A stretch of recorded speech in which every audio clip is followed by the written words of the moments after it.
All right, everyone. So the unit we're on now is Unit 5, and it is compare and contrast writing.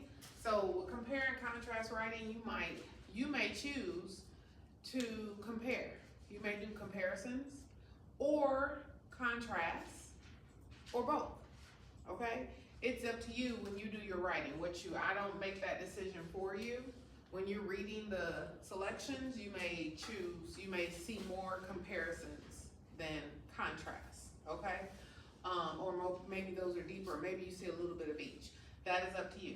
But I want you to look and see how this unit is going. I think it always kind of goes the same way, but I like to make sure you see it. So remember, when you log into the class,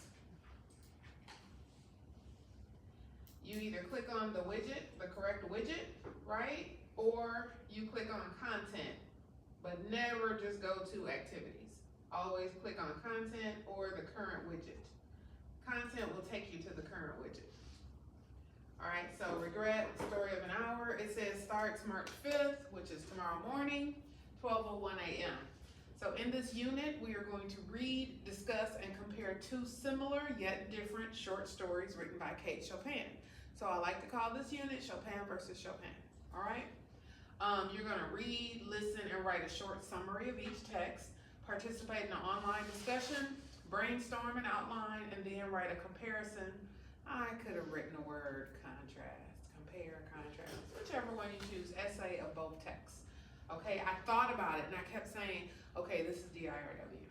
Kim, have you been doing this wrong? Should you take it back to when they were doing compare and contrast personal narratives? And then you know what I said to myself? No, because I'm not doing even though I'm doing scaffolding, I'm doing DIRW as 1301. So if you can do 1301, then you can do 1302, right? But if I keep you down in DIRW, then you're gonna struggle a whole lot more in 1302. Make sense? So we're gonna stick with this. Your topic is gonna be, your topic that you write on is gonna be what you discuss, okay? So pay close attention to your discussion topics. I want you to do that every unit. Pay close attention to what you discuss. And the discussion topics are always written in race format. That is not individual sections. Even though I do that little piece where it's R-A-Z, that's just showing you. I just want you all to make sure that you have it. You all always write in paragraph form.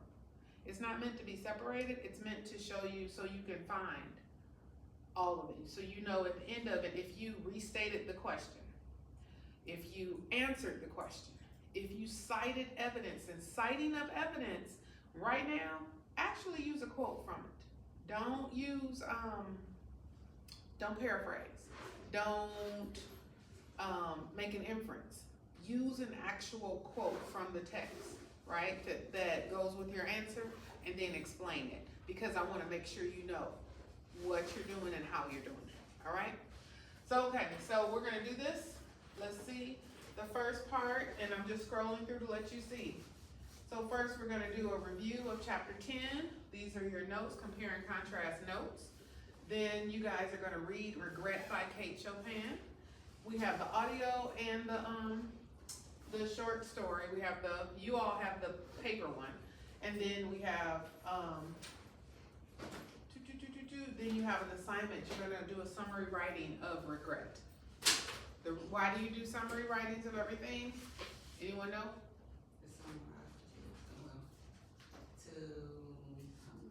Basically get like a short form, a short description of what you read, maybe? It is, it's to see what you grasp. Grasp, okay. What you got from it. And how many times do you need to read? 3 times. So at a minimum 3 times of reading, you should be able to come up with a summary. Got it? At a minimum 3 times of reading, you should be able to come up with a summary. Summaries don't need all the information, but also when you all are writing your essays, you need to summarize the text in there. You need to give your reader an idea of what the text was about because you're about to talk about it, okay? And then you don't want them sitting there going, but I don't even know this story. What are they talking about? All right? So you give them a little short synopsis of it. So we want to continue practicing that. You may do one, sometimes it may be one sentence summary, sometimes it's one paragraph summary, sometimes 2 to 3 sentences. It's determining what you need. After that, you're gonna read the story of an hour. I know we already read it, we discussed it. So you all with this one, you're going on read 4, right? With the story of an hour. You should be going on read 3 or 4, something like that. We have the listen again and then summary writing. At this point, because you've already written a summary of the story of an hour, after you read it again, can you possibly be more concise in your summary writing? Are more things coming to you? So that's an assignment to just write the summary and submit it. And these are text writing, so you don't for your discussions and for these summaries, actually I just have you writing it right there, okay? Writing in the subject? Yeah, writing it in the, when you pull up the assignment, you're just typing it in right there. You all don't have to do separate papers and have me open them or anything. Just write in the box, okay? So after you've done that, you will have your discussion, and these are your options here. So remember with this, you choose one of the options. It's an option. You choose 1, 2, or 3, not 1, 2, and 3, okay? You're going to view the options, look at them, think about them, okay? Think about them. Use race to answer one of the options. Restate, answer, cite evidence, and explain how the evidence connects to your answer. So let's look at these. The first one, how do both Regret and the Story of an Hour explore themes of marriage, freedom, and or societal expectations for women in the late 19th century? Okay, for this one, I want you to choose 2 themes. So that means you're gonna choose, when you do this one, and we're gonna walk through it together. When you choose this one, you know that you're gonna do both Regret and the Story of an Hour, but you're gonna explore marriage and freedom, or marriage and societal expectations, or freedom and societal expectations, like that. You choose 2, okay? You choose 2. And then the next one, how does Chopin use imagery and symbolism to convey the themes of regret and or loss in both Regret and the Story of an Hour? Once again, for this one, you're gonna choose 1. So you're either gonna choose regret or loss. One of them, got it? You're not gonna choose both of them, but you are gonna use imagery. You're going to compare the imagery and symbolism, got it? But you're only comparing it with regret or loss. Does that make sense? So I put the note there, choose 1 theme. So here are the themes: regret, loss. The themes: marriage, freedom, societal expectations. And now here, number 3 kind of pulls from number 1. What are the societal expectations and realities of marriage that Chopin portrays in both Regret and the Story of an Hour? So you know you're using both short stories, right? Right? Yes. Because it's a compare contrast. It's up to you whether you are comparing, contrasting, or both. Got it? But this one, you're gonna do the expectations and realities of marriage, because you're gonna see it. You know in the stories, you're gonna know in the stories what was expected based on how the women responded. We already know how Louise Mallard felt, right? We know how she felt about marriage. Well, now we're gonna learn about the next person, how they felt about it. But those are your topics, so you look at those and you determine whichever one you choose to do as we go through this. Oops. Next, you can't see these on your end. I closed both of these because they're lectures from last semester, and I don't know that they're necessary. Got it? I'll reopen them after I have a chance to view them myself. I'm gonna review them to see if they're helpful or if they're hindering you tonight. Okay. So then you're going to, here's a student compare and contrast analysis model. When you click on it, it's gonna bring you to just a student's model essay, okay, to see what they did. Does not mean follow their order exactly, it just see what they did. Now this one, of course, this is from last semester. I saw lots of formatting errors while grading, so I made a simple video to show how to format an MLA header, heading, and works cited page in Google Docs. I already did this with you all, okay? This one, according to my students, it was silent. And that might have been me, because sometimes when I'm doing the recording, it will, like, I'm attacking the typing part, right? So they said they can't hear, listen. It's okay, because you really need to see what's going on, right? So just look at it, and it's really something to refresh your minds on how to do it. All right, and then here we're gonna do, this is your compare and contrast brainstorming and rough draft. You're gonna submit that. So you're gonna write out, remember, your brainstorming. You're gonna write out that, and you're gonna write out your rough draft, okay? And then here is your essay. So the essay is all the details, has everything it needs, okay? Examples, we can go more in detail on the essay, of course, next week. Got it? But today, we are gonna read regret. Y'all ready to read regret? Let me pull up actually, we're reading, let me go to the slide deck. So right here is the compare and contrast notes. This is the slide deck for tonight.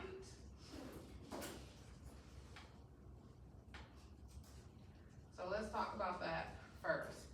So chapter 10 is reading and writing comparison contrast. Okay, it's for unit 5. And so these are the important things. You know, I go through the chapter and pull out what's important for you. So we'll push this aside. Even though y'all could move, I'm just saying. Y'all could move so you could see better. All right, so these are just, and some of this is repeated, just so you know.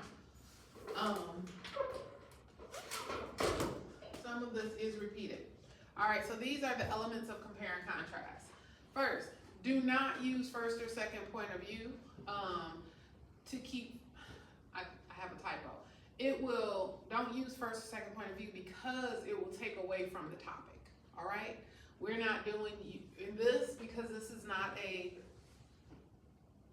it's not a personal narrative, okay? So don't use that. Don't say you, I, me, my, don't do that. You're gonna use they like that. So the main idea can be stated directly or implied, okay? Ensure that supporting details demonstrate how the topics are similar, different, or both. You guys, your supporting details cannot be willy-nilly. They have got to match, all right? They have to match. Your introduction should include background information about the topic, clear thesis or claim that shows what is being compared and contrast. So you are literally going to tell us, and I've got some examples, I took them from the book, but you're literally gonna say it, what's being compared and contrast. You're gonna tell me what you're doing, okay? I don't wanna have to figure it out. This is the most basic way to do it. Supporting details must make connections to the topic. So before writing, you all are gonna create a graphic organizer, such as a Venn diagram, to ensure clear understanding of likenesses and differences. So you've gotta see them in order to write about them. You have to really, really know what they are, okay? So we are going like backwards and we're gonna do Venn diagrams. And then reading, this is what you need to know. What is the author comparing or contrasting? Well, this is what the reader needs to know about what you all are doing, okay? What is the author comparing or contrasting? So here, change it. What am I comparing or contrasting? 2 stories. You are. But specifically what, once we get to it, specifically what are you comparing and contrasting? What is it about Louise Mallard or Madame Arlie that you're comparing, okay? Are you comparing or are you contrasting? It's up to you, or are you doing both? What organizational pattern are you using? Are the ideas in the claim clearly supported? Because your topic that you choose is actually called your claim. You are making a claim, okay? So, did you find direct text evidence that supports what you are claiming? Because remember, your claim is your answer. Remember how you restate the question and then you answer the question? So your answer is your claim. Your answer is your thesis. It's what you're trying to prove. And your text evidence, your supporting information, that is what proves it. And then finally, what are they gonna do with the information they just read? So see how I'm switching it from you to them, so these were you, but now you're going to them. What are they gonna do with it? So what's the purpose of it? It's gotta be a purpose in all of our writing, Now, admittedly, our big purpose is to ensure that we know how to write, right? Academically.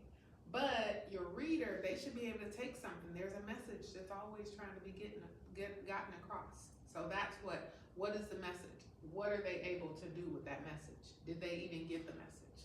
Okay? So we are to answer all 4 of those questions, or You should, that's what you're thinking about. thinking of it? Okay. Yes, because you're thinking about, so for you, when you're reading, so in the chapter 10 is very short, okay? In chapter 10, there are some selections for you to read that they put in there. Think about this. In there, what is the author comparing or contrasting? Ask yourselves those questions. Each of those selections, I did not give you an assignment to answer the questions, to read those this time, and to answer the questions, and we're not gonna do them here because we're gonna do some text dissection with those short stories. I want our first read to be that. But you all, on your own, it's okay to do that. Go ahead and do extra. You don't have to do just what I said. Do some more, because they give you very, very, very good examples for you to practice with, okay, and answer the questions. Then look at it. What organizational pattern is being used in what you're reading in that chapter?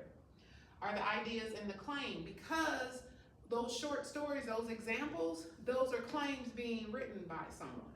So what they wrote, do their ideas support their claim? And then now what are you gonna do with the information from what you just read? So I want you to look at these same things. When you started writing yours, then you're going back and asking yourself, well, what am I comparing or contrasting? Can my reader figure that out? What organizational pattern am I using? Can my reader figure that out? Are the ideas in my claim clearly supported? Can they see that? Are they on my side? Because remember, your tone and mood, you always want them to be on your side. That's a horrible thing to set something up to state a claim that you are trying to prove about something, right? Think about this, because we do this all the time. We have these conversations with people, and we state a claim, and then we want to argue our point. And at the end of it, they go, no, I don't agree. Well, either you didn't have good supporting evidence, right? Or your tone wasn't right, you didn't get them in the right mood for it. So when you're trying to argue, which is always what writing is, it's always an argument. Whenever you have a claim, it's always an argument. You want to win. We always want to win. So now scoot over one, because you see I'm recording right there, girl. All right. So there we go with that. Any other questions about that? No, ma'am. Okay.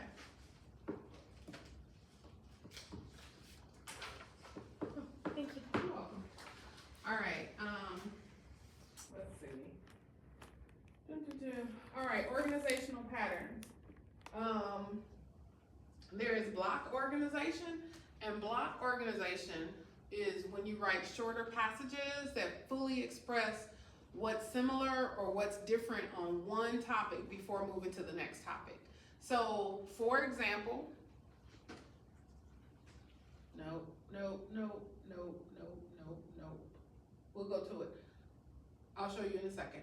But when you all have your topic choices, and you'll see this, when you have your topic choices, which I showed you already, you've got regret and you've got the story of an hour, right? And you've got, maybe you're looking at imagery and symbolism.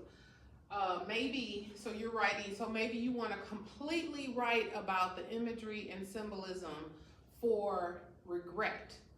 Then move into, you completely do that, right? And then you move into the imagery and symbolism for the story of an hour. Does that make sense? That's the block, that's like block writing, where you just pump like that, okay? Hopefully that makes sense what I'm doing. Now, point by point, these are longer passages. I like point by point. Well, I like them both. It literally depends on you when you're writing, which one makes you feel more comfortable. But this one discusses each point. So each point, so say I'm doing regret and the story of an hour, or even if I'm just doing regret first and then going down to the story of an hour, but I can do them together. I can do regret for both of them. You can do regret in both Chopin's Regret and the Story of an Hour. The ladies are very, have a disdain for marriage. This is shown by Louise's free, and Mrs. Mallard and Aurelie's blank, right? And then explaining it. So I've given an answer, right? That is block. You can do the same thing with point by point. Literally, it will be exactly the same thing, but you're just going to, it will be the exact same thing, but you're gonna give each point in that one. So you're gonna say, I gotta show y'all. All right, so here's some transitions that you would always use. Also next, furthermore, because it's comparing, right? However, although, nonetheless, on the other hand, but, in spite of, in contrast, instead, yet. And then what helps to show examples, for example, for instance, including, such as, like. These are just some transitions. I think I had already given you guys a transition page, but if not, I'll give you one. But these are a bunch of the simple ones that you'll use. All right, so pre-writing. Here's an example, and this stuff comes from the book, you guys.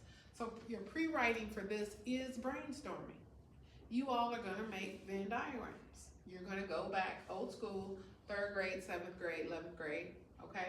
And so here's a Venn diagram. This is a comparison. So someone must be comparing smartphones versus cameras. So the cameras on the smartphone versus a regular old camera, right? Smartphones email pictures immediately. You can upload immediately, can use editing apps immediately. So we see smartphones are fast and quick, right? Cameras have more megapixels. They can use different lenses, but you must upload from the camera. So you must upload from the camera, not from anywhere else. Now, what are their similarities? So these are their differences, but here's what they have in similar. You can take pictures with both.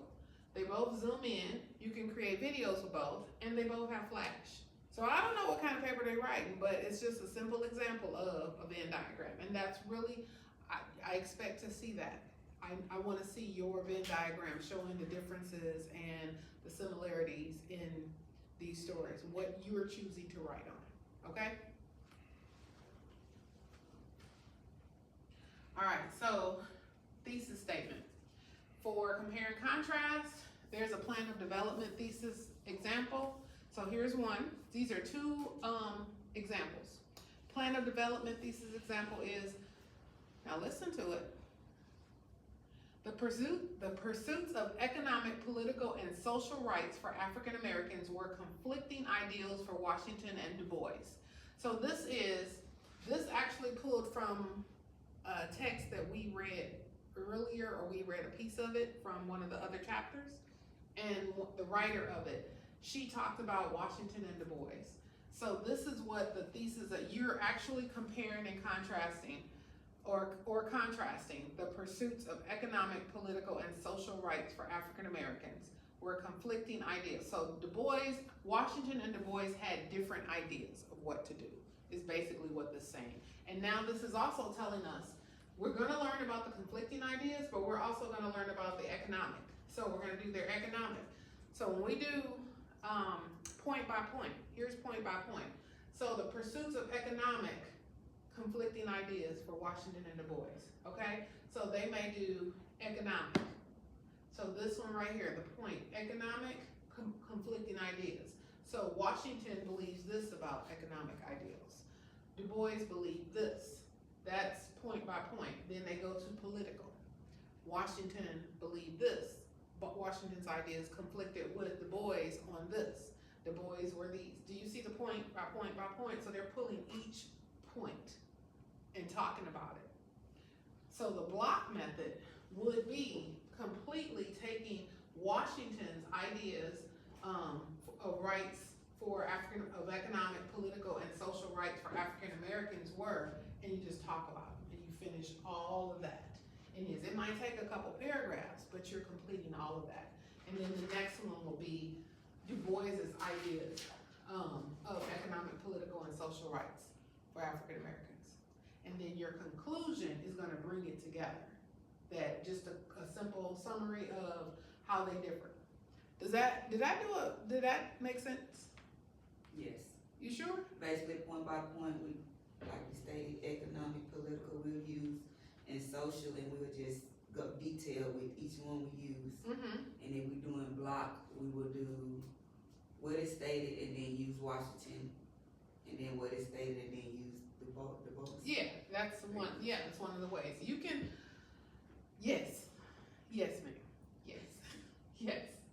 So it's a learned method, and it's something you really almost teach yourself when you're writing, because you may not like a way you wrote one of them, and you go, I don't like that, and then you go to change it. So writing is a very, very free thingy. It's very, very free. You can't mix it up. In here, you cannot go back and forth. You have to choose one. That's parallelism. Did you all note how I kept saying, no matter what, I kept saying regret in the story of an hour? Not one time did I flip it and say the story of an hour and regret. That is parallelism. So when you are writing, you always make sure you stay parallel. You don't ever mix it up for the reader. At no point will you flip from the other to the other. However you started it in the intro is how you're gonna finish it in the conclusion and all the way throughout that paper. So the way this is set up, they said economic, political, and social rights. We are not gonna start with social rights. We're gonna start with economic. We're gonna go into political, then we'll go into social rights. Does that make sense? Yes, ma'am. And when you are doing the conclusion, even if you don't use those exact same words, if you use 3 different words, if you say finances, what's another word for political? I don't know, but even if you said financial, blank word for political, and societal, right? They're still gonna be in that order. Gotcha. Okay. All right, so, let me see. Here is one. This one is a general thesis. So this one was very, very plan of development. This one was very specific. You know exactly what you're doing. You can see what you're doing in it because of how you detail this. So when I see this, I know what to expect. Got it? Try this. Try this. Now here, this one is a general thesis example. It's not wrong either. Ellie from A Dog's Purpose and the Canine Comfort Dogs have many similarities and differences. What I know about this one is that whoever writes it, they are going to talk about A Dog's Purpose and the Canine Comfort Dogs together, but A Dog's Purpose is always going to be first, okay? The Canine Comfort will always be second, and they have to do the similarities first, and then they have to do the differences second, because that's parallelism, okay? Make sense? Y'all got it? Any questions? So we are to do. You do either one. So we're picking which one we're gonna do on this one. Yep, as you go through, you figure out how you're doing it. Okay. We haven't even gotten there. We're just going over chapter 10. The video is still gonna be uploaded, right? Everything is, yeah. That's why I really didn't set it for you all to be able to access it until tomorrow. You start it tomorrow, because you all are still working on your other paper, which I'm not talking about, and it's due Sunday night, right? But this is just the chapter 10 lecture. Okay, so block method. So your paragraphs, block method is shorter passages. Each topic is discussed and completed individually. Now you kind of have an idea of each topic, right? You see that each topic could be the economic. You can discuss both Washington and Du Bois in economic conflicts. Then you can discuss Washington and Du Bois in their conflicting political views. Then you can do Washington and Du Bois's conflicting social rights views. That's block.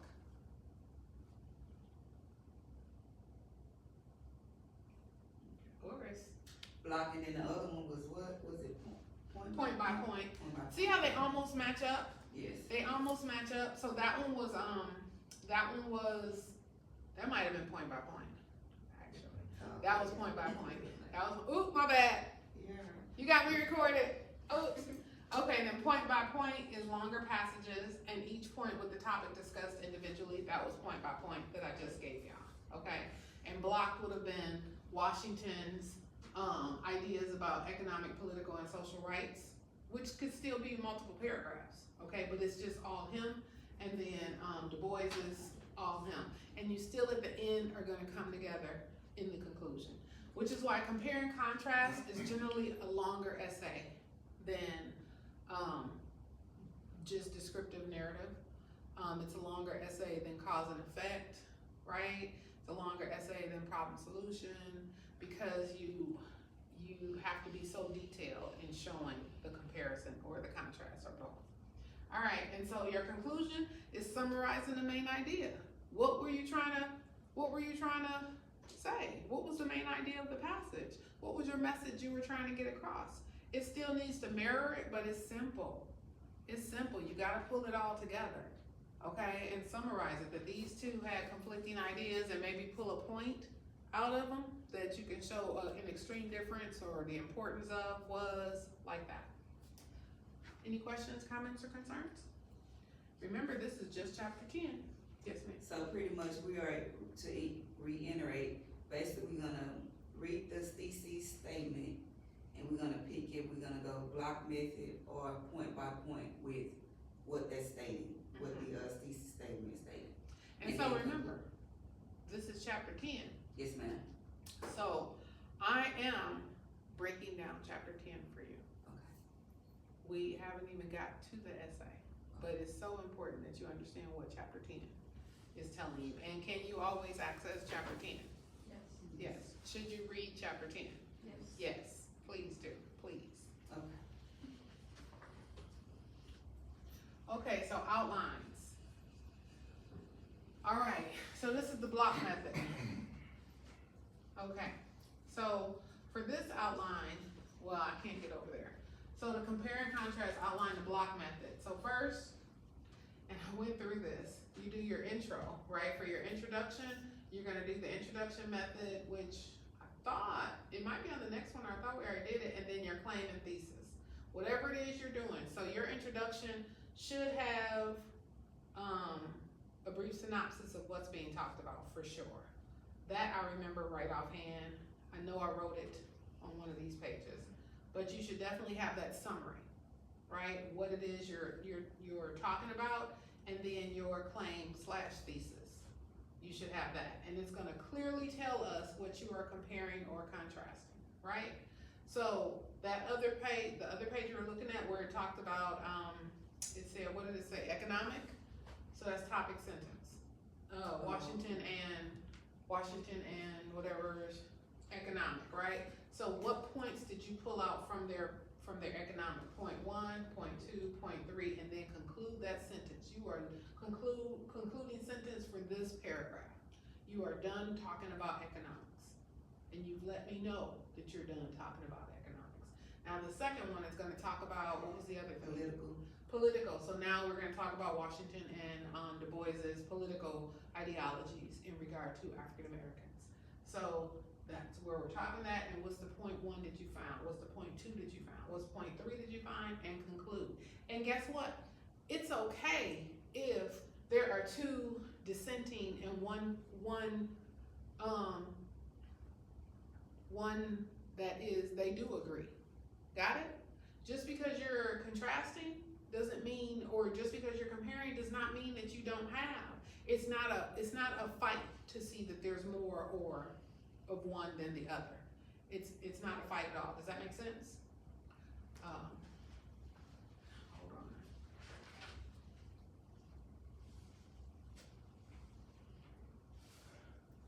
This chapter easy. I sent the text and then answered the phone. My bad. All right. So, but this explains it, right? Does this help you seeing this? Move for me.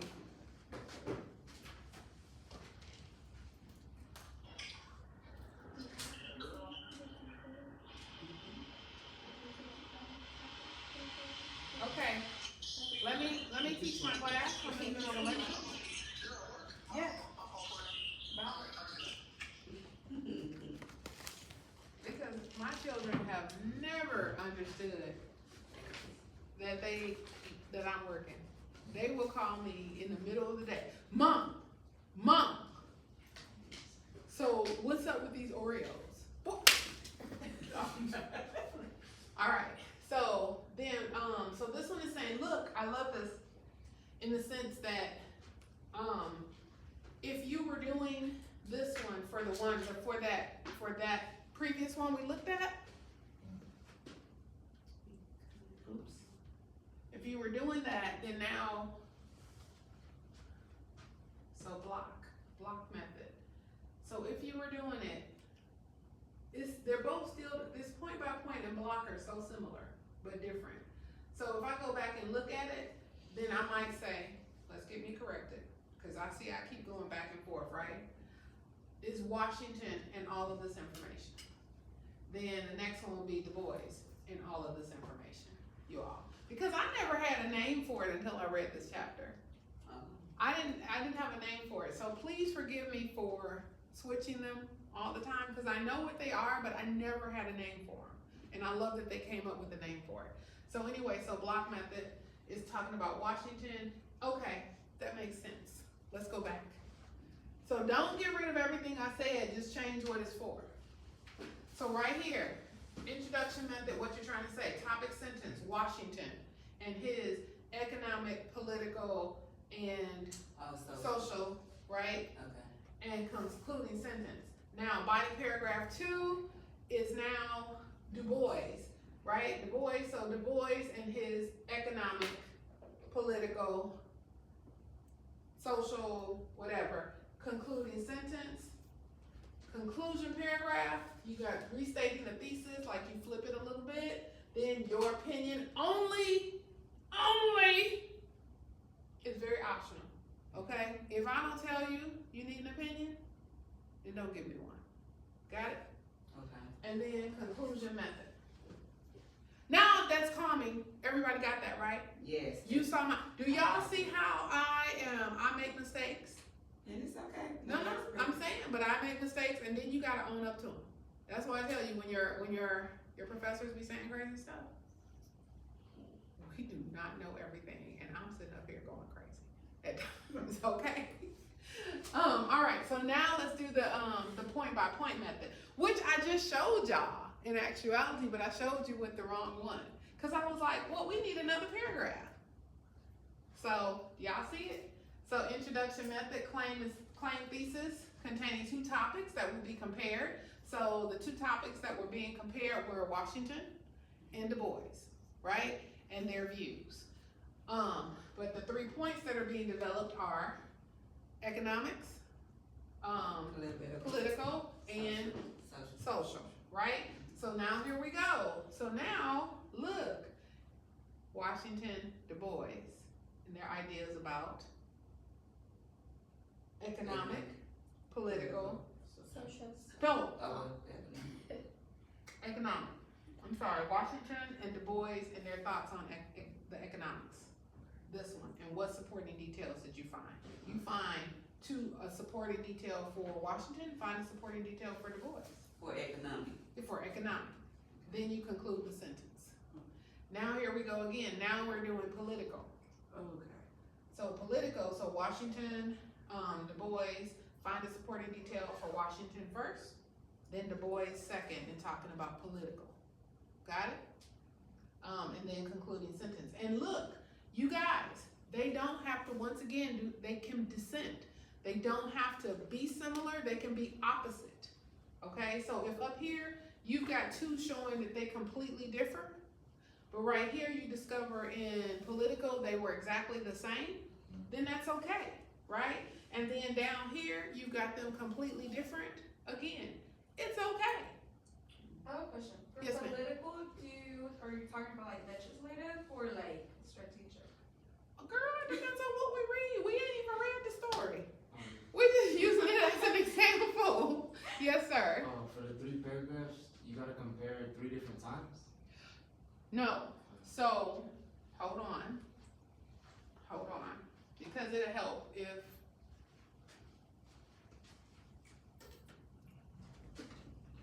okay. So for this one, that one is the block, right? So for block, we're gonna go over here, cause so I will confuse you. But the good part is you have this video to go back and see when, cause I don't have time to be editing the videos. We're gonna make mistakes over and over again, and you're gonna see it all on the video. All right, so this one is block, right? So this is block. And so your topic sentence is gonna talk about Washington, right? And his views on economics, politics, and social, right? And then the concluding sentence, that sums it up. Got it? Then the next one is actually talking about Du Bois. And it's the same thing. Oops, you see what I'm saying, topic sentence right there. And then economics,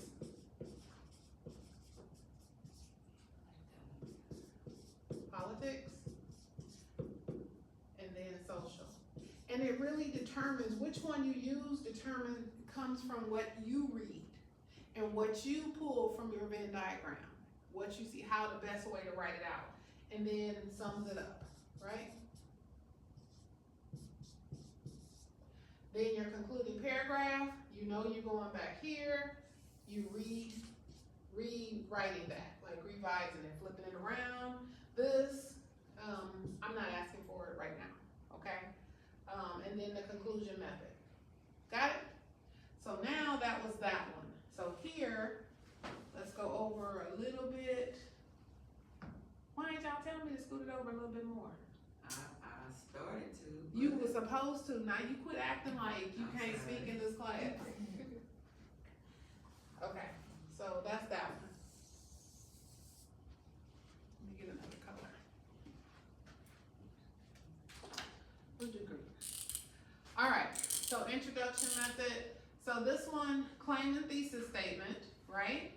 This is where both of them are gonna have a summary or something like that. So your claim and thesis statement is saying, let me look at it real quick to make sure I don't get it wrong. You're saying Washington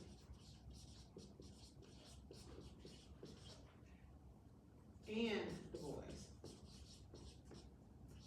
right? And then you're saying economics, politics, political, and social. Got it? So that's what your thesis statement has in it. So then when you come down here, because you're doing point by point, now you're doing topic sentence, Washington, and Du Bois.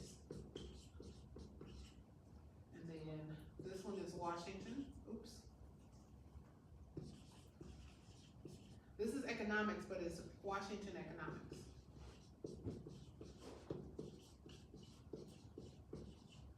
So body one is talking about economics. Washington economics, Du Bois economics. Sum it up. And this is where you might say that they differed. That concluding sentence might say that they differed in opinion, and this proves or whatever that or it might say that they shared beliefs. So then the body two is talking about, I keep forgetting it, politics, right? Yes, ma'am. So, Washington, Du Bois, politics. And we started with Washington, right? And we're gonna continue. So this is Washington. This one is Du Bois. And then you're summing it up. This might say that they share beliefs, okay? Sum it up. Then body three is talking about what? Social. Oops. So it's both of them again.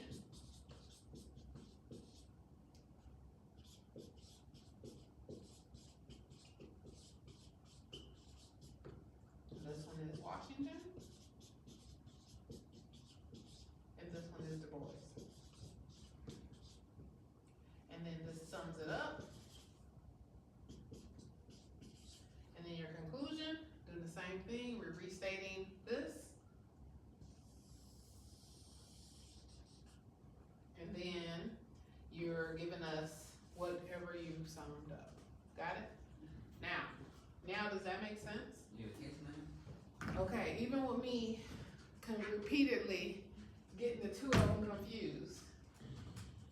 Do you see that? And that makes sense to you? So choose a method and stick to it. Don't flip-flop, because then it's not gonna be parallel, okay?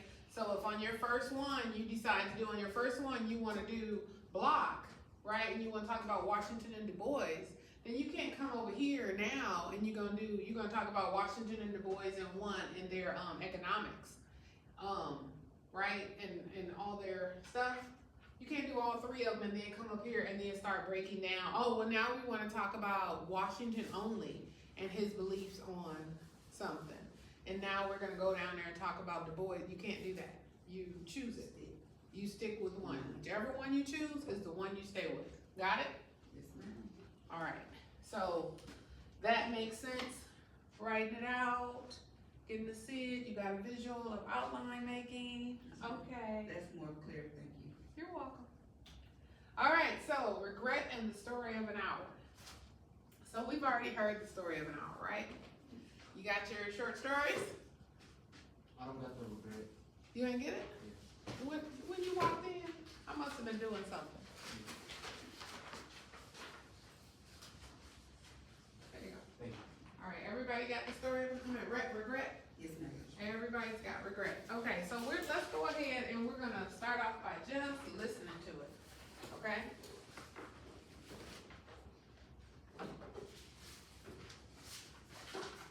You don't have to take any notes unless you just find something that stands out, because this is just a listening time. Hopefully we can listen easily.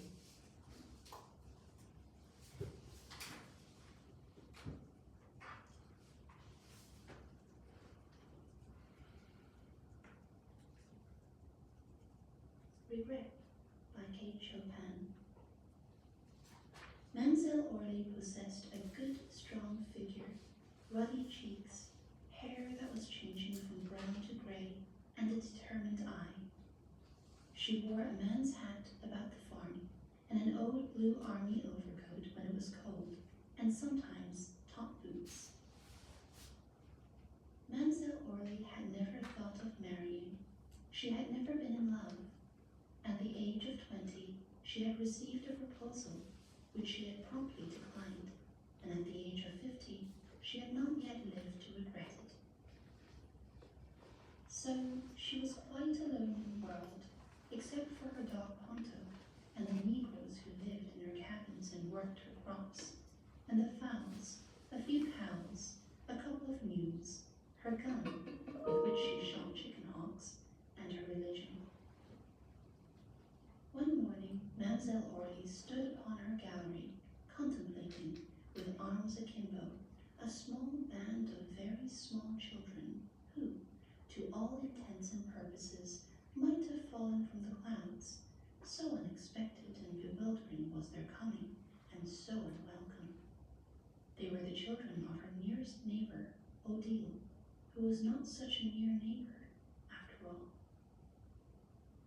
The young woman had appeared but 5 minutes before, accompanied by these 4 children. In her arms, she carried little Odile. She dragged Tinon by an unwilling hand, while Marceline and Marcelette followed with resolute steps.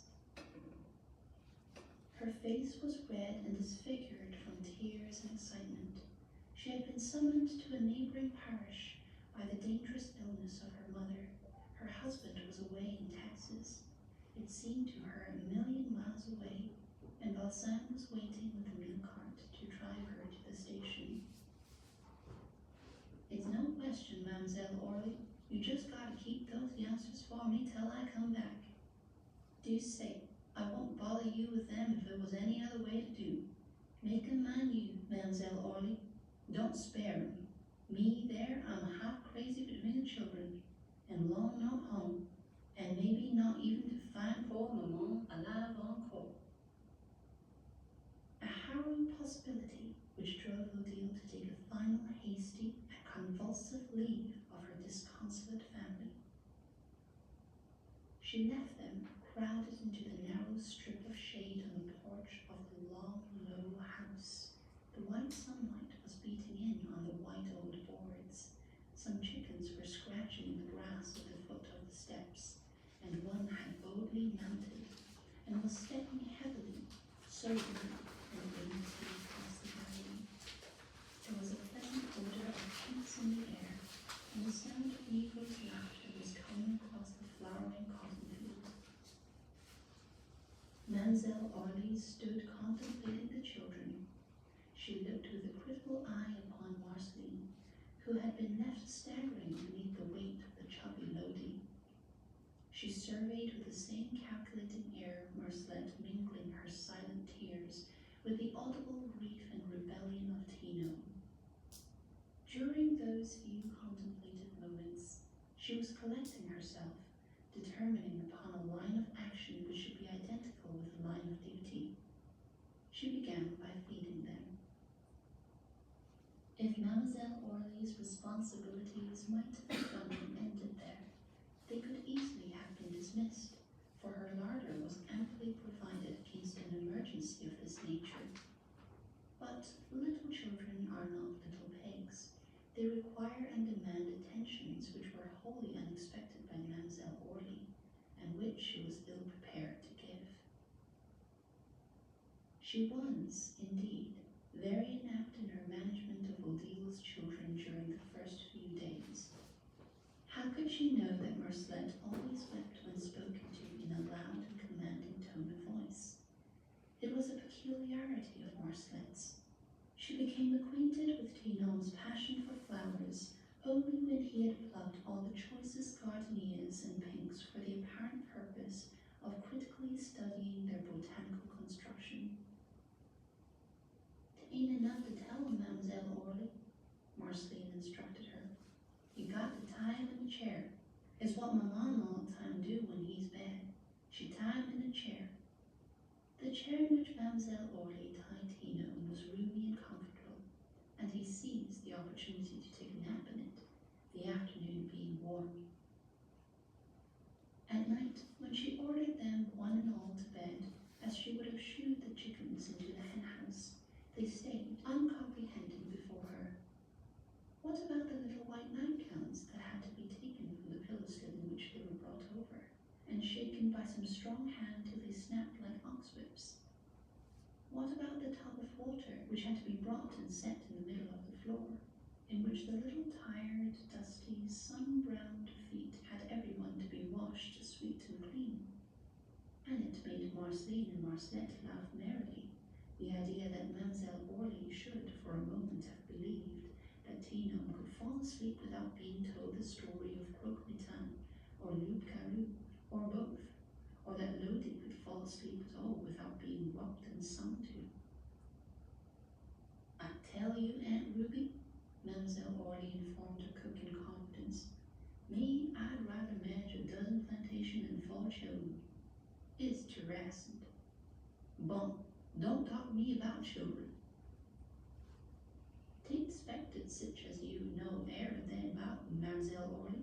I see that plainly as steady when I spied the little children painted with your basket of keys. You don't know that make children grow up hard-headed to play with keys. Just like making teeth hard to look in a looking glass. Them's the things you gotta know in the raising and making of children."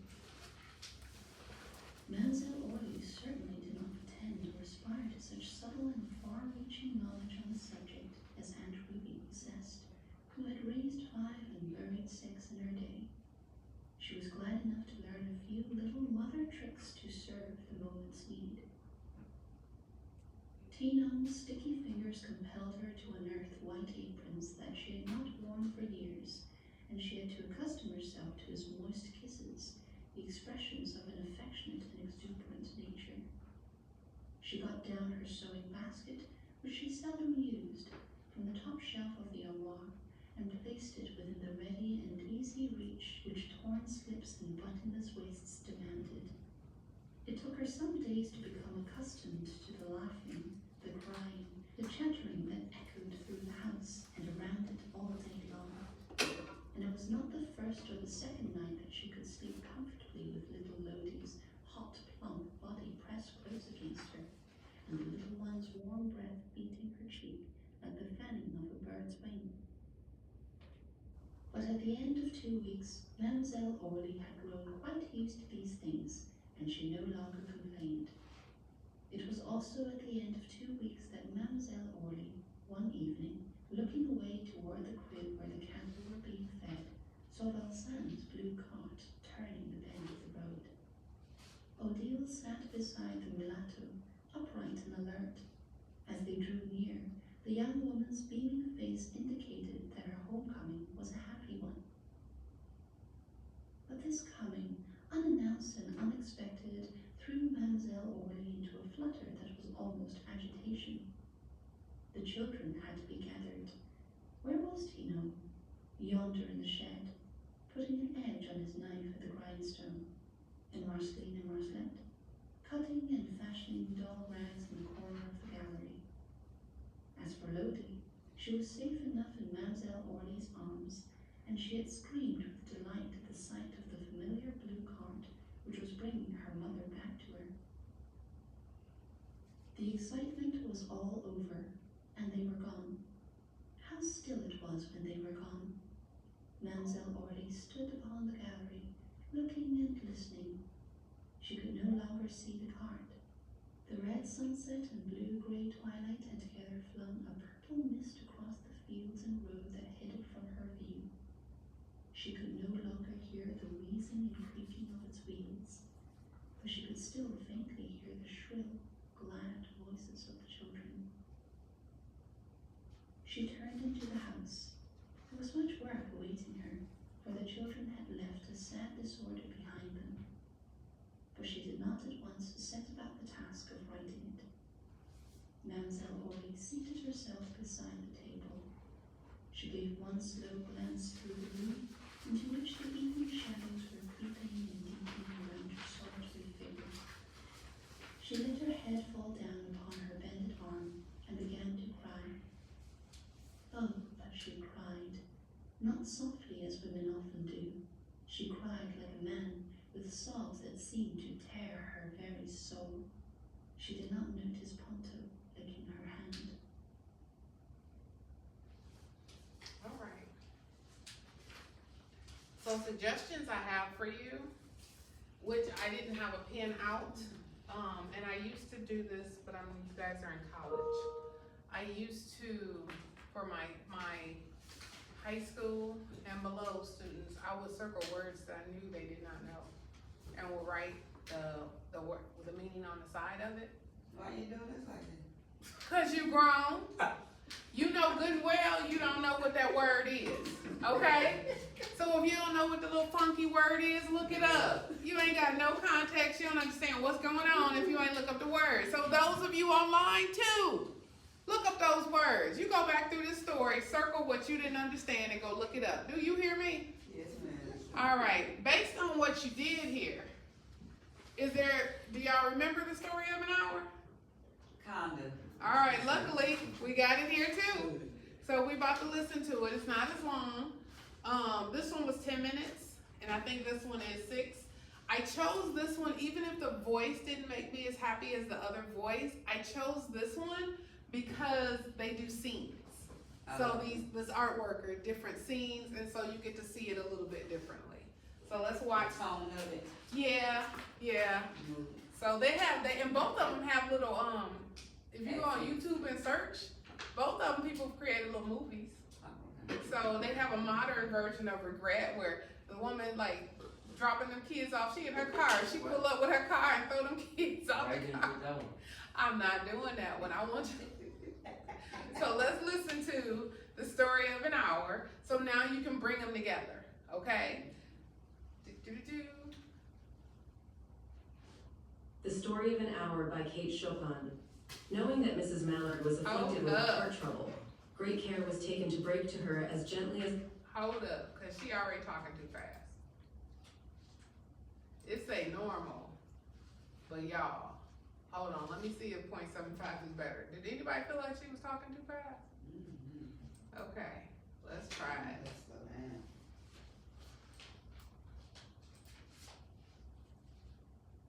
The Story of an Hour by Kate Chopin.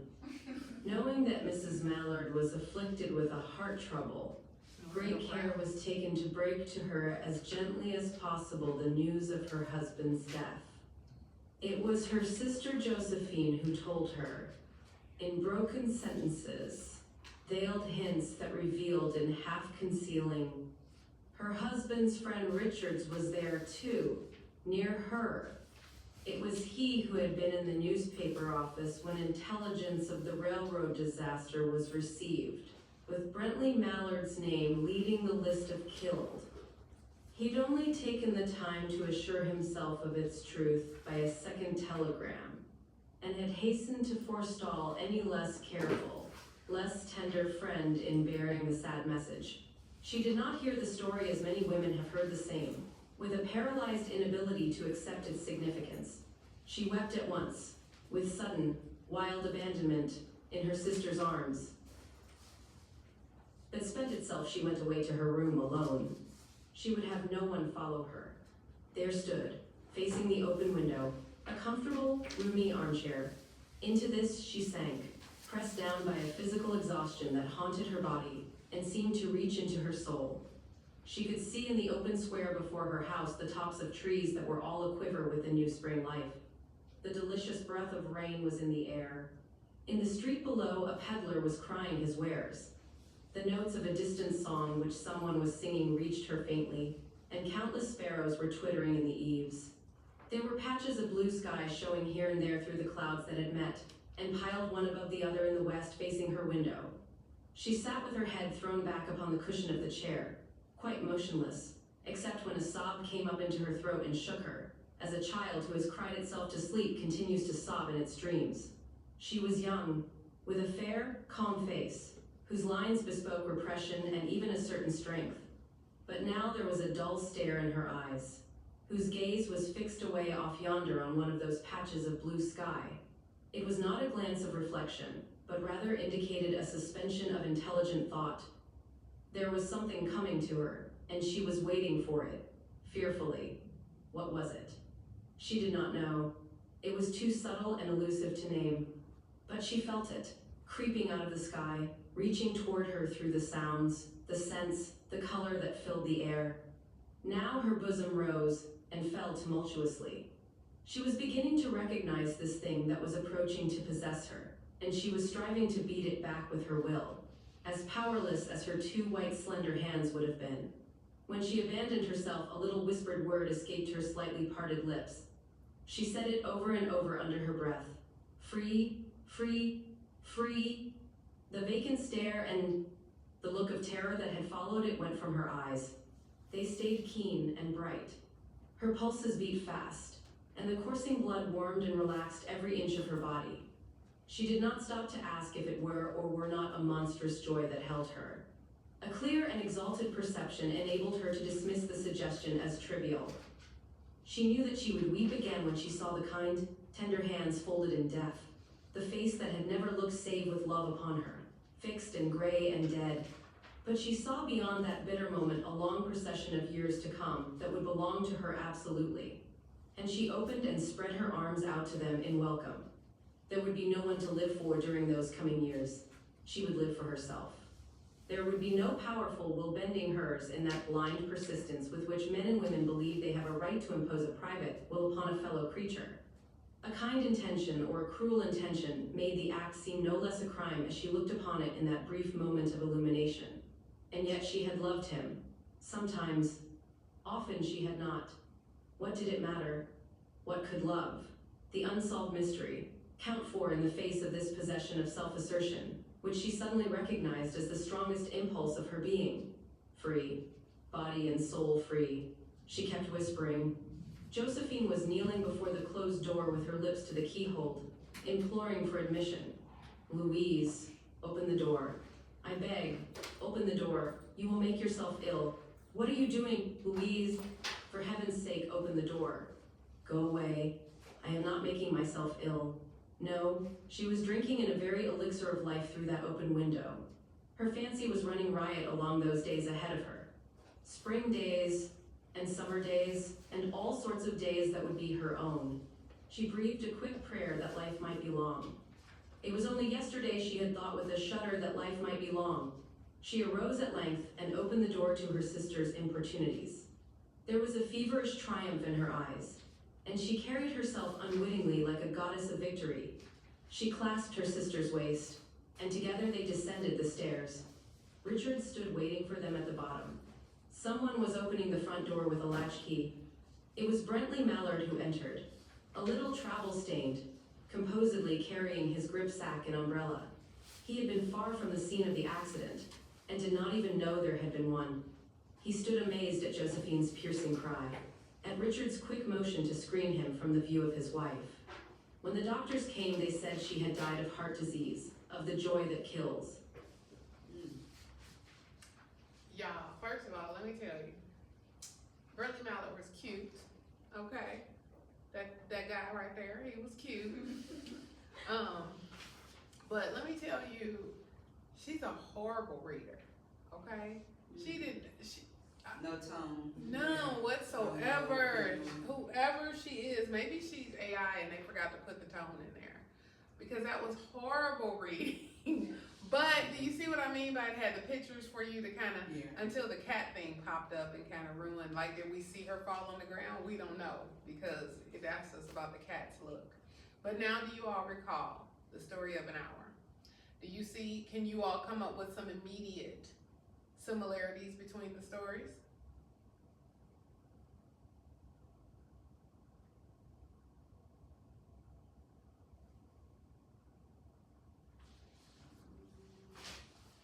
It's kind of like in the same time. They are.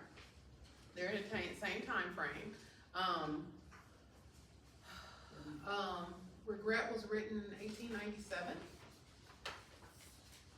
Well, the story was published in 1897 when it appeared in Chopin's short collection, A Night in Acadia. Okay? And then we know that the story of an hour was written when? 1894. Yep, 1894. So both of these are late 1900, right? They also were written by who? Yeah. So they're both about women. And they both kind of deal with Men.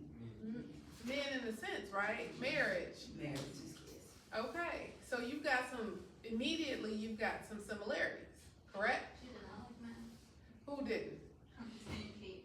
Okay. Oh, she might not have liked the time she was living in Yeah.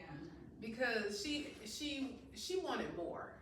She wanted more, and I'm gonna go read the more and more I read her stories. I was telling someone I was looking for, I think those of you who were in here, I was looking at women's lit, grad level women's lit classes because I took one, that's the first time I think I read a Coach Kate Chopin text. I took one like 12 to 14 years ago as a grad student, and I did not appreciate that class. But I've listened to and read these different ones so much that I just want to go sit in a grad level class on women's lit and just read it. I would have been out there fighting for women's suffrage, and I believe that Kate Chopin was. You know, I really believe she was because her stories are really telling the hidden truth. If you didn't know, now you know.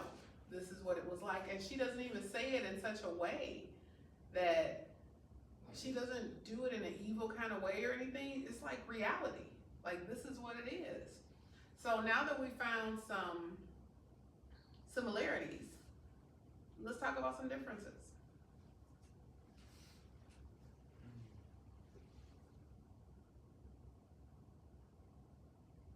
The regret involved children.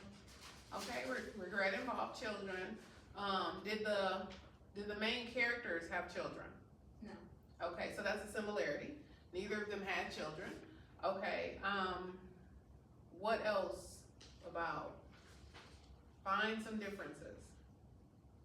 Oh, one of them was more happier and the other one was more like not so happy. Okay, but you've got to quantify that. Which one was happy? The story of Regret. an hour. Oh, my bad. Yeah. Uh-uh. No, my bad. Sorry. You know good and well, in the story of an hour, she wasn't happy. She was happy her husband was Well, dead. that's what I'm saying. Like, she was happy.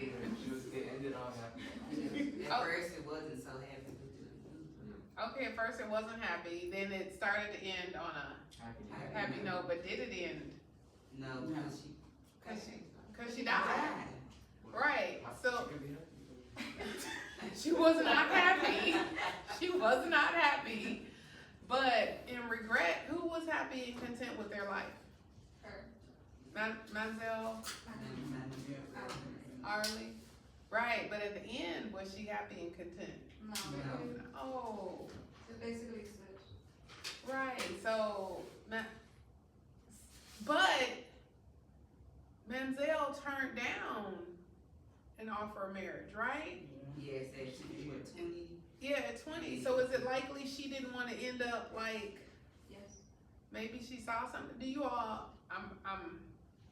so I forgot to add, just so y'all know, because y'all look like y'all fighting me tooth and nail, I'm gonna add in the dissection sheet as an assignment as well, okay? Because y'all need to find info.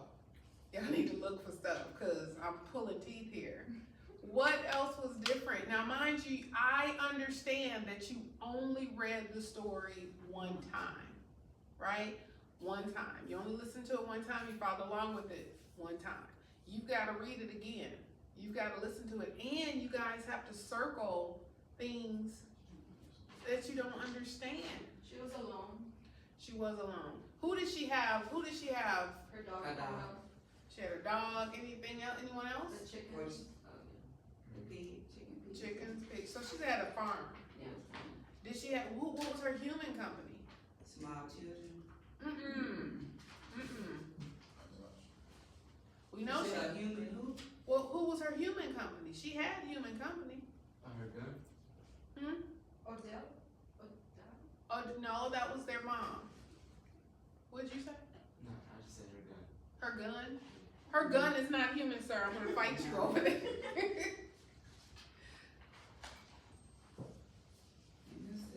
She did have some human And company.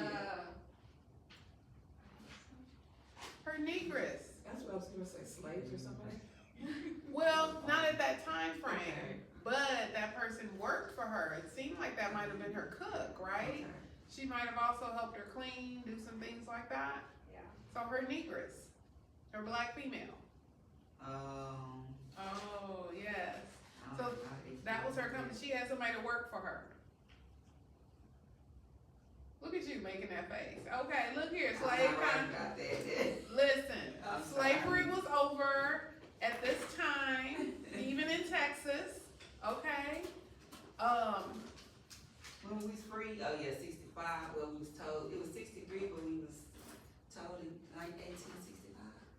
No, I think it was free in 65, right? Look here, so it's so important that we can't, 65 and then 67? I don't know. I know it was 2 years after they had to come to Yeah. the South, to Galveston. Okay. Look here, we all being recorded, not knowing our history. Okay. I'm gonna look it So anyway, okay, so we know that it's the 19th century, it's the late 1800s. We know that women's suffrage has not happened yet. We know that the writer is talking about both sides, right? What else do you know? What else can you come up with? Or is it that you need to basically let it go right now because you know you only read it one time? I think we need to read it a couple more times to understand what it is. I feel like the start of an hour first, she was not happy with her life. Correct. And then Madame Arlie. Arlie was, Mm-hmm. and then the end, of course, she like started regretting of not having children. And then the start of an hour, she was finally full. She says free, and then she died. Right. So she was free For in like- death, right? Because till death do you part. So there are definite similarities and And she was definite. sick. Oh yeah. So you could bring that up too, because that changed how they responded. She had a heart condition, Yeah. whereas Madame Orley did not have a heart condition. You was right. 63. And then we didn't know till 2 years later, 65. Maybe I've been saying 1865 my whole life because that's when they let the people in Texas know. Even Yes. though I lived in Detroit. So I don't know, but okay. All right, we have redeemed ourselves on video. We now know our history. Okay, some of it. All right, so let us go ahead and do a little practicing, okay? So here we have our discussion essay topic, choices, compare and contrast. How do both Regret and The Story of an Hour explore themes of marriage, freedom, and or societal expectations for women in the late 19th century? So we know it's the late 19th century because one was written in 1894, one was published in 1897, one was published in 1894, right? For this one, remember you're choosing two themes. So note how I did Regret in The Story of an Hour. Regret in The Story of an Hour. Regret in The Story of an Hour. Got it? So if you switch them, well, you can't, can you? Because you're doing race to start, right? So when you do that, you are starting with regret. And I did that on purpose because you all had read The Story of an Hour already and you had done a little bit of text dissection of it. So I wanted you to focus on the other one. Try to pull some things from that one first. Anyway, so you're gonna choose two themes. So let's look at it. So first you're doing regret in The Story of an Hour, and you're talking about the different themes. So regret, what do y'all wanna explore? Just randomly, somebody throw out one of the two. Freedom. Freedom, okay, freedom. So we're exploring freedom in Regret in The Story of an Hour. What else? What's the other one? Social expectations. Okay, all right, so societal expectations, so yours, freedom, and so when you talk about it, imagine doing the block, right? Imagine doing the block outline. Then you would talk about regret in The Story of an Hour, right? You would do regret and freedom and societal, and then you would jump down and do The Story of an Hour, freedom, and societal. Make sense? Is that right? Y'all tell me, cause y'all On block or is it? block. Yes, That's regret, cause we will pick two, yes.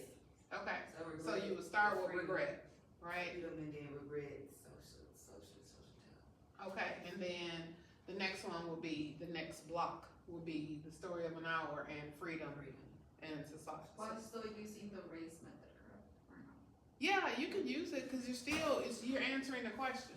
So the answering of the question, race, and I don't know if I said this before, the reason why race is so important is because it'll take you into any content. Any one of your professors, you want to take anthropology, you want to take Andrew Jackson, like historical literature, if you want to just take a history class, any of them, you take a math class, you take a science class, any of them, okay? Race is going to be it because race is the same. Race, restate the question, answer the question, cite evidence for your answer, and then explain the connection explain the connection of the evidence is the same as claim evidence reasoning, which they use in science. So what's your claim? Okay, it's they both the regret and The Story of an Hour explore themes of freedom and societal expectations for women in the late 19th century by, right? That's the claim. But, and then once you give the information, then once you answer it, that's the claim. So that's RA. Got it? The evidence is the next thing cite. You're citing evidence. And then reasoning. What's your reasoning? What's your logic? CER, that's what they do in science. Literally race and CER are the exact same thing. RA is C, C is E, and then R and E are the same. Explain, reasoning. Got it? That's why I want you to practice it.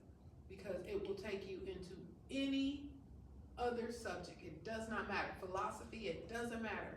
If you just do that, your professor's gonna know what you're talking about.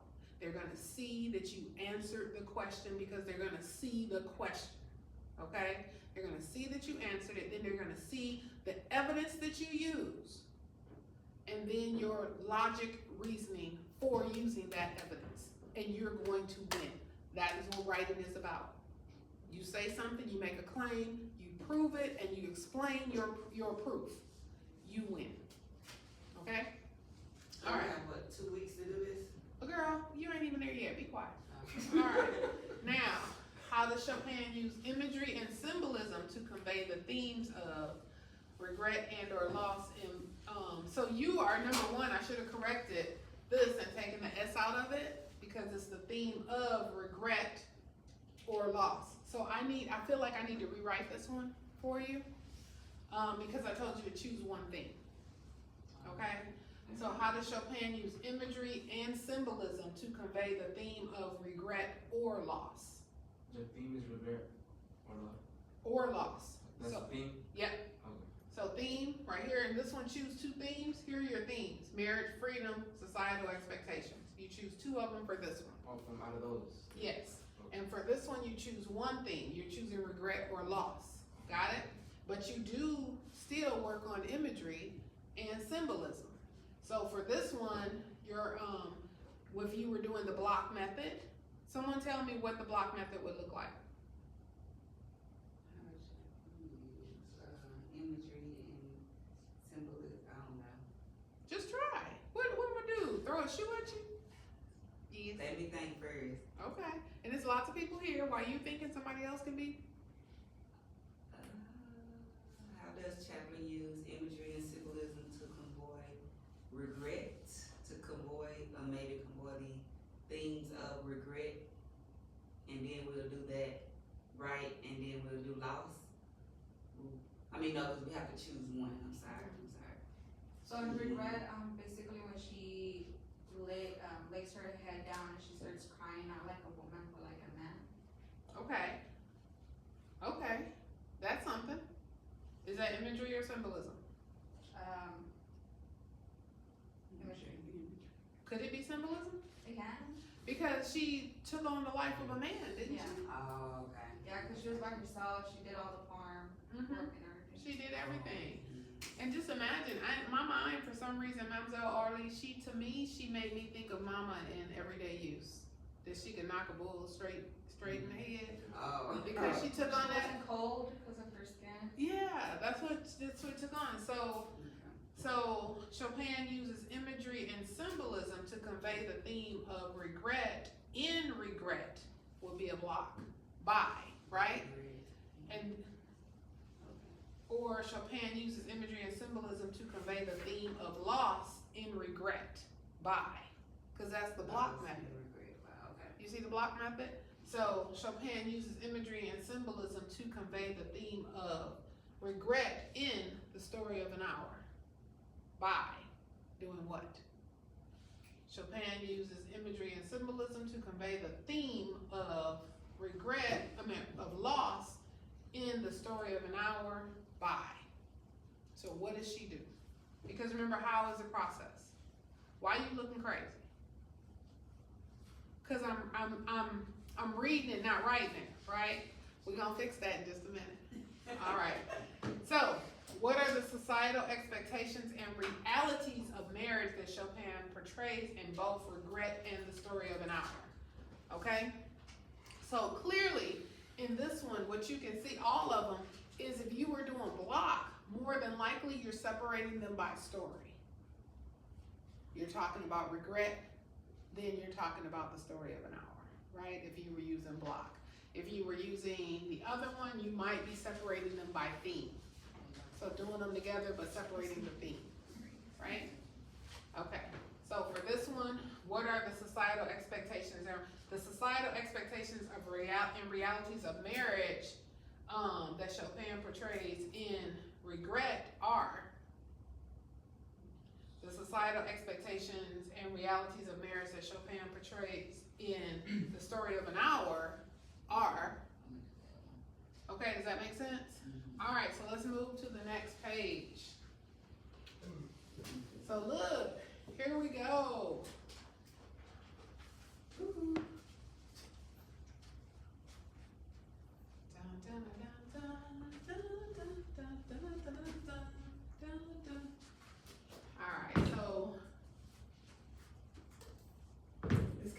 hard to see, right? But it says, how do both regret and the story of an hour explore themes of, oops, can't see it. Well, I can't make it shorter, y'all. Well, it's, Something else. yeah, it's something else. It's talking about cause I just wanna draw, right? I can pull the board up and just draw on the theme. But how do both regret and the story of an hour explore themes of marriage, freedom, and or societal expectations for women in the late 19th century?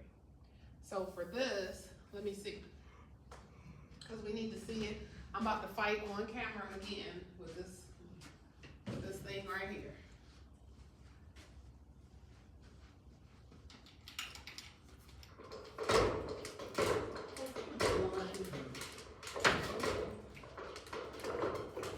There you go. Let me push it up so we can see. Okay. All right, so what are we breaking this down by? Differences and then differences on both, and in the middle will be the comparison. Okay, so. So the differences we probably. Or similarities and then differences. So we can talk about, well, really you would tell how they explored, right? So in this one, let me see, are we gonna do regret and the story of an hour? How are we doing it? It's up to y'all. Or do you, because then, cause you could still, if you did it like this, if you did regret here, and then if you did the story of an hour, right? If you did that one, then you could start with marriage, right? You could start with marriage.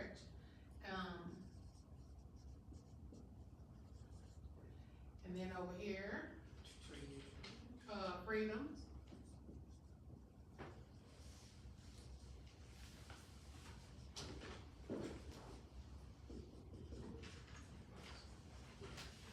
And then the next one is societal expectations.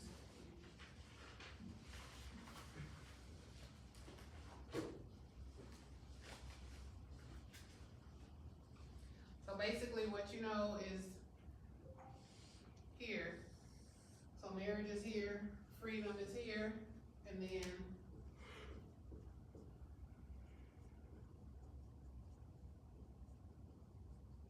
We have to use the methods you just showed us previously to do those little whatever.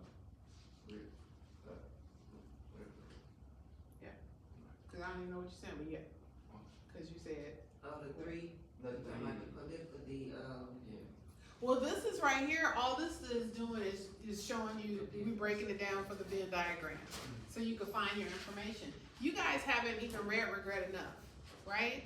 But you know in this, that, in regret, let me see, marriage, who's married in regret? No. So, Oh, the Odell, Odile, marriage, Odile. And then over here, who's married? Mrs. Mallard? Miss Mary. But Mademoiselle Arlie? No.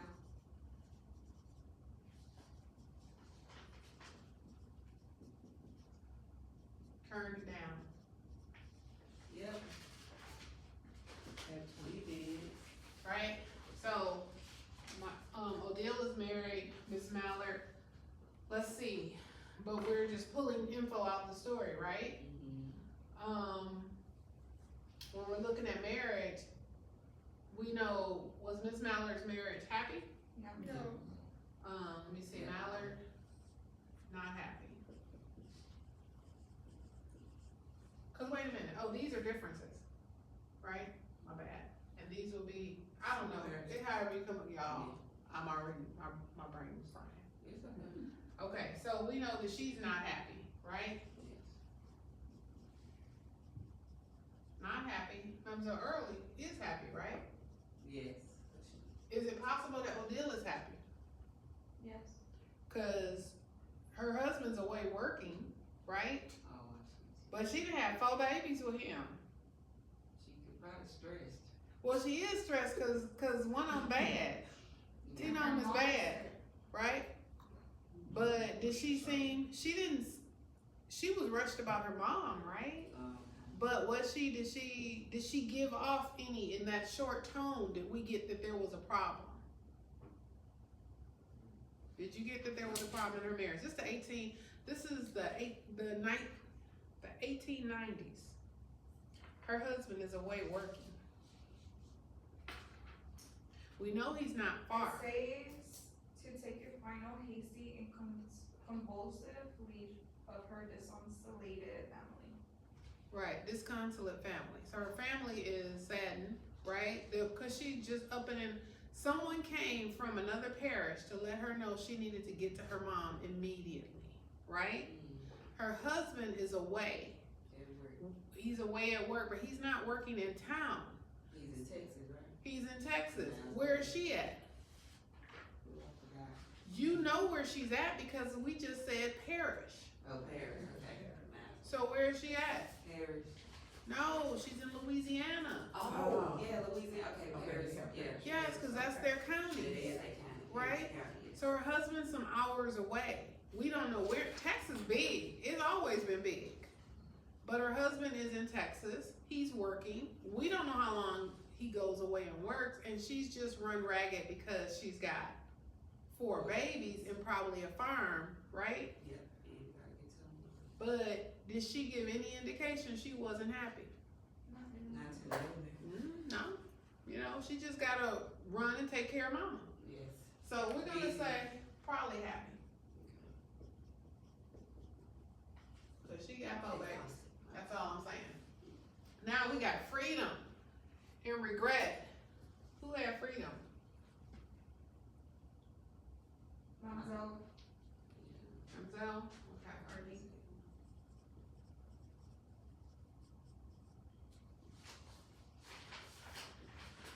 Okay, freedom. Ms. Mallard? Did she have freedom? Basically at the end. Okay, so during marriage, no? She got freedom when she died. Marriage, no. Or do we say after marriage? After. Oh my goodness. Anyway, you gotta figure out how you gonna write it, but we know that, What is about this right here? hold on. I haven't looked at you, that's all, that's what I'm saying, husband dead, yes. So in order to get freedom, her husband gotta be dead. So, I know it sounds horrible. Thankfully, we ain't gotta kill off our husbands now to get a little peace. Okay, well, so what about what? No, I'm saying, what if we had the thought of this? What you doing here? What do you mean? What if, when we do our diagram, it's called diagram, right? Venn diagram? Venn diagram, what if we had those same thoughts as you? Well, we just playing with it. Okay, gotcha. We're literally playing with it. And if it helps you, then so be it, right? So, next, let's look at, because there's gotta be something in the middle. You know what I mean? There has got to be, okay, so the freedom, a loss. Did they both suffer a loss of freedom? Yes. What was Arlene's loss of freedom? Being by herself, like she regretted not having kids. Okay, so, no, her loss of freedom was when the kids came. Oh, yes. Does that make sense? Oh, Yeah. okay, yeah, I got you. So she probably wasn't able to move around and do things that the form maybe she had to do that. Right, and so, but you see, I'm just trying to, so, let me see, husband alive. You know, before the 19th century, there was a perfume called Agua Sofana that What? killed husbands. Huh? Uh-huh. Oh, them women out there was raggedy, what? Yeah, they used to use them when their husbands like would cheat on them or they wanted just like their money. Mm-hmm. They were spreading them, killing Like sprayed into wood. Like just in the air, just, so or just like kill like me. their clothes. But sometimes they used to have like a remedy, I guess the antidote, Mm-hmm. for them to come back. I don't understand. See, that's weird. There's a little Pet Cemetery stuff going on there. Why are they coming back? I don't. I don't know. They're teaching a lesson, maybe. So were they really dead or were they just buried? And Some died, you know, like in the old times, like they would cheat and they wouldn't know. I guess so. Okay, thank you, ma'am. I'll say all of y'all are weird right now. That's all I'm saying. Okay, so anyway, societal expectations. So well, over here in regret, what expectation was met? Was there expectations met or no?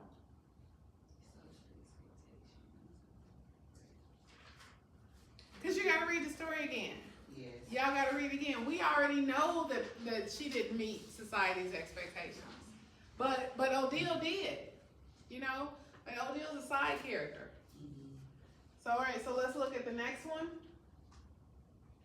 And so I already put up there for the next one that we're doing imagery, that you're doing imagery and symbolism. What? You didn't take a picture? That's crazy, because well, maybe it'll help you because the recording is going on. The I can't thing. see it. You can't see the recording? Well, probably can. I just said probably can. Won't you be able to see it once it gets uploaded? I don't know. So what you're telling me is like a few of my online students haven't watched the video? No, I watched the video. What I'm saying is, will it be clear? Like, will I be able to see the actual writing? I don't know, you better do a screenshot of that Anybody and have make a it big. screenshot? Girl, I'm in the screenshot of the video. Okay, so here you're doing for the next one, you're choosing one theme, but both themes, so whatever your theme is, right? So your theme is regret or loss.